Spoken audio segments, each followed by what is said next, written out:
São contratos emergenciais, entre aspas, né? Porque de emergenciais não tem nada, eles ficam sendo renovados depois, né? A cada 2 anos renovam, renovam, renovam, e o concurso que é bom não fazem, né? Vão deixando as pessoas numa situação de instabilidade, de insegurança, né?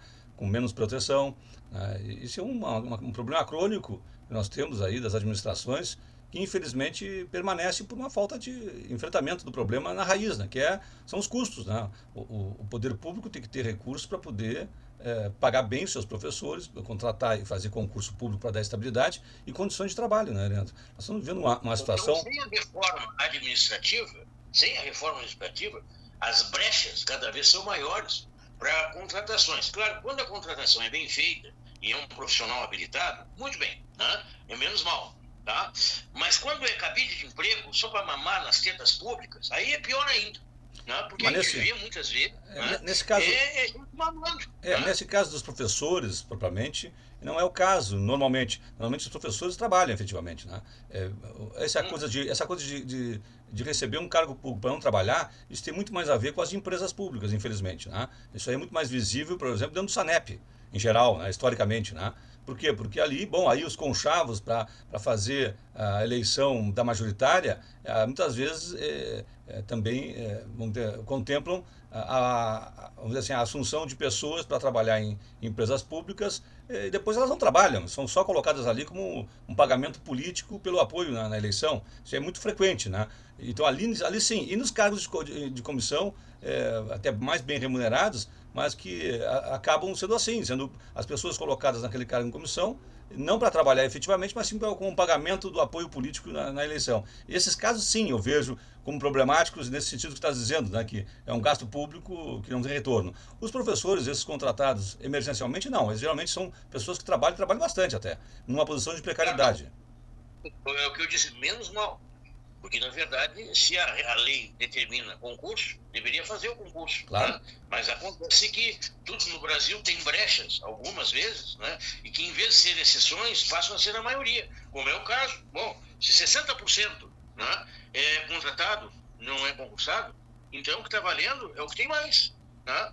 Com qualquer situação. E o Poder Judiciário não ajuda também, né? Porque o Poder Judiciário deveria exigir das administrações, né? E penalizar as administrações que não cumprem a legislação. Nós tivemos agora, recentemente, um caso flagrante, né? O governador Eduardo Leite, nos últimos 8 anos, não investiu o que a Constituição do Estado determina. Aliás, a Constituição Federal determina 25% de investimento em educação, investiu em cerca de 14%. Nós vimos aí a precariedade da escola pública e da condição dos professores estaduais. E depois, Leandro, o Ministério Público entrou com uma ação civil pública contra a administração do Estado do Rio Grande do Sul, por conta dessa ilegalidade, dessa inconstitucionalidade, mas agora fez um acordo, Leandro, permitindo que ele não só não seja penalizado por ter descumprido a Constituição Federal e não investido 25% em educação durante todo o seu mandato, não só fez isso, como permitiu que seja feito um escalonamento até 2039, ou seja, ele não vai cumprir, nem durante o mandato dele não cumpriu, é inconstitucional a ação dele, não vai ser considerado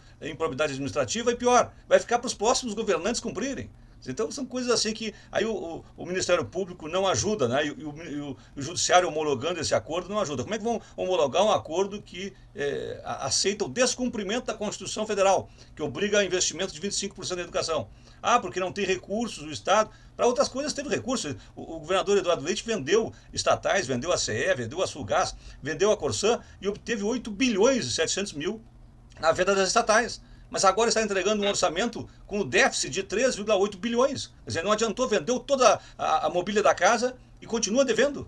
Ele não pode posar de bom administrador, pelo menos, né, Leandro? Pelo menos isso, né? Mas só para chamar a atenção como o Judiciário e o Ministério Público também não ajudam. Porque na hora que um governante não cumpre a Constituição, não é nem a lei, não cumpre a Constituição, ele não é penalizado, Leandro. Bom, aí as coisas ficam como estão. E isso aí, infelizmente, né, as dívidas também que muitos estados, não só o Rio Grande do Sul, mas os estados em nível de Brasil, né, deixaram a fundo perdido, coisas desse tipo, né, engrossaram a dívida do governo federal. Porque, no fim das contas, né, alguém vai pagar. Não, ao contrário, nesse caso houve um absurdo maior, Leandro. O governo federal passou a cobrar juros dos estados. O governo federal emprestou no lugar dos estados, mas ficou um credor extremamente exigente, cobrando juros dos outros entes federativos. Ora, É para ter juro? É para ter ganho econômico, empréstimo da União em relação aos estados?